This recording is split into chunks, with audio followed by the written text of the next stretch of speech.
our experience when we started doing the BLL study here in Georgia in 2015, and since that, even after the latest one in 2017, 2018, what we were seeing, not related to the medical problems, but related to the problems with the patients and with the families who were asking the doctors, or they were asking the public health specialists what to do next.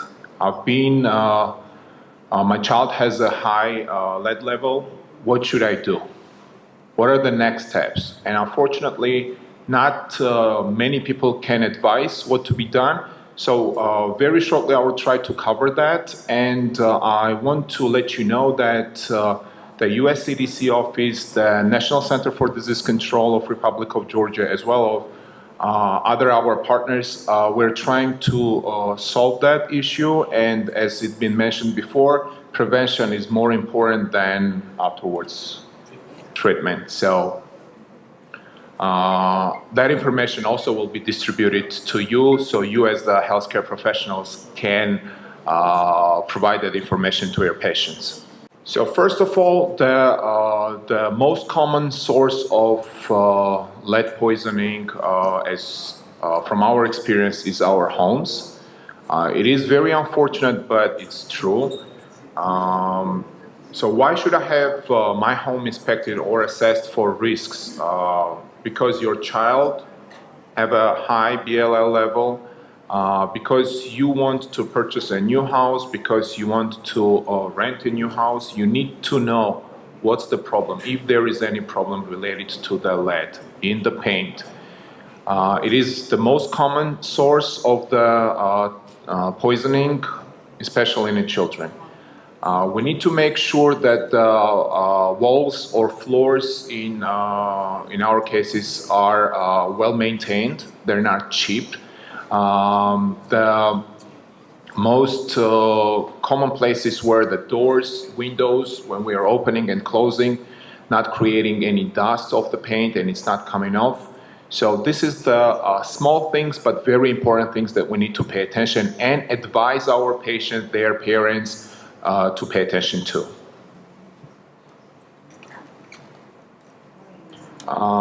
In the United States, there is the inspection and risk assessment. Both are done by the professionals who've been trained by the Environmental Protection Agency in the United States, and they can advise to the families what kind of actions need to be taken. So as related to the inspection, it's a surface-by-surface investigation to determine whether there is a lead-based paint in a home or child-occupied facility and where it's located. As of the risk assessment is an on-site investigation to determine the presence type, severity, and location of lead-based paint hazards, including lead hazards in paint, dust, and soil, and provides suggested ways to control them. So basically, both are a very useful tool to do, but it's always better to know where and on what level the lead presents in our houses and what kind of risks they can cause to our family. We do not have at this point in Georgia anything like this. There is no professional who can advise you, but we're working on that as well, and very soon some of the, maybe a couple of people will receive that kind of training. So you will be also provided the information regarding those people so you can direct your patients to them. So what should we do? What should be done if there is a lead in your house? First is abatement. This is eliminating lead hazards completely, or you can continue good maintenance, managing potential lead hazards. The paint can contain the lead, and it can be covered on your wall can be covered with the paint with the lead. But if it's in a good condition, if it's not chipping, if it's not coming off, you can maintain. You don't have to abate it. You don't have to scrap it down. You don't have to invest in a very expensive work. However, it's recommended, but you can maintain a good quality of your painted walls with cleaning it down with the damp clothes, using the wet clothes to clean it, and so on. This is very important. Mopping And also on the floors, you need to mop it. The US EPA is suggesting doing it weekly, but considering the situation in Tbilisi and in Georgia, I would suggest you to do it every day. So what are the sources of lead at home? It can come, of course, we're again talking about the paint, we're talking about the dust created from the paint, from the soil that we're bringing inside on our shoes, or the pets that are bringing that into the house. So we need to pay attention to the wear and tear on the windows and window sills, doors and door frames, stairs, railings, porches, lead in a dust, indoor or outdoor. Pipes and solders, paint used for art. This is another thing that we came across during our latest study. Children who've been enrolled in the painting classes that were using paint that is not tested. We don't have any information if there is any lead or not. Most of the paint that is sold in Georgia, it does contain lead.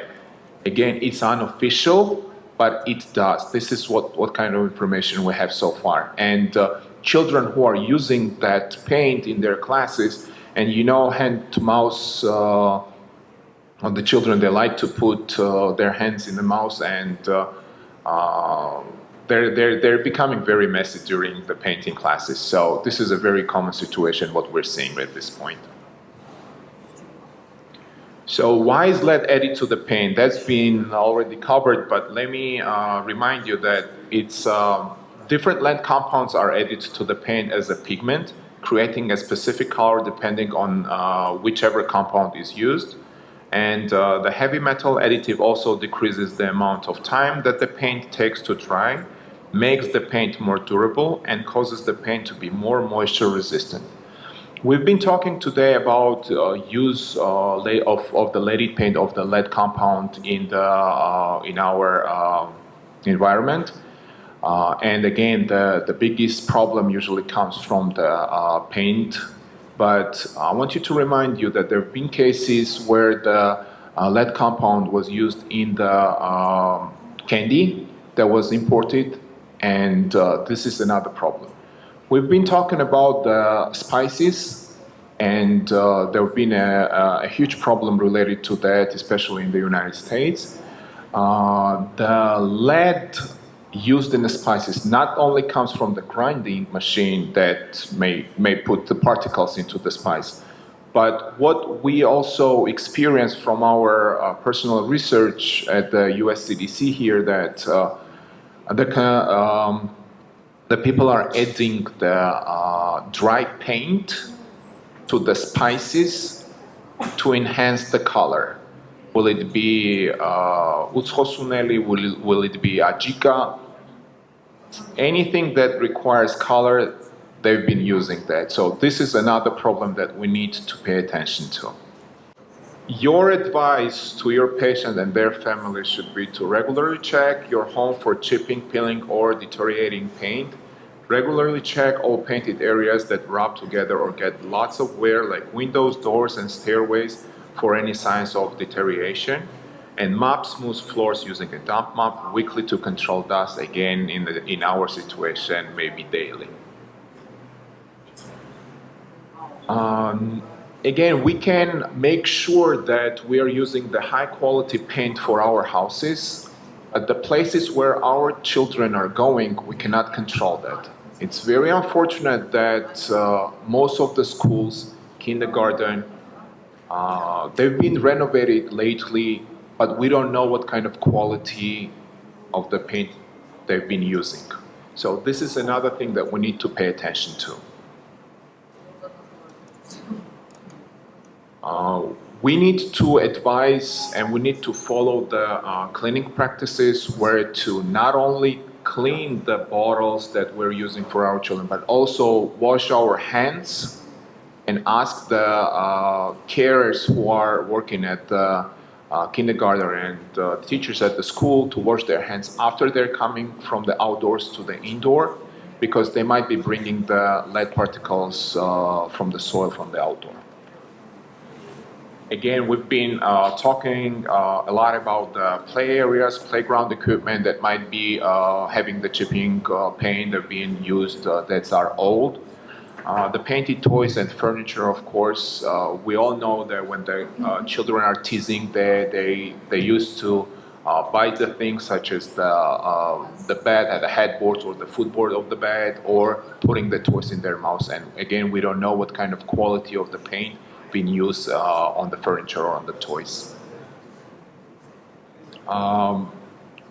It's the most dangerous for the kids, and that's been covered as well, but it's also dangerous for the adults. So if you see that there is increase in the lead level in children, you should advise to the parents also to be tested to see if the problem comes inside of the family, indoors, or that bit related, then you can track it down and see if it's related to the school, to the kindergarten, or some other sources.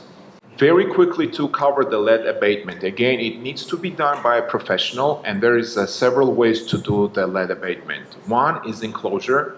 This can be the easiest of all methods. The lead paint is covered with a wall covering. This is typically done for large surfaces such as the walls. But again, this is a short-term related solving the problem. It's not a long-term related.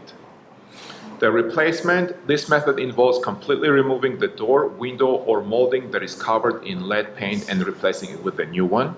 And again, if you're replacing it with a new one, make sure that the new one does not contain the lead. The paint removal, this method involves completely removing lead paint. This will create lead dust and should be performed by a certified professional.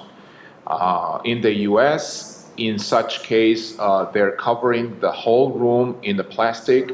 They're taking care of, they're scraping it down, or they're using the torch or any other method to get down the lead, the paint that contains the lead, and then they're taping all the plastic that the room was covered, and then not throwing into the garbage, but taking into the hazardous waste. And encapsulation. The method not only covers but seals the affected area with a specific coating. This is less expensive but cannot be used on all surfaces. The problem with it is the surface below this coating will be is chipping, or it's not covered well.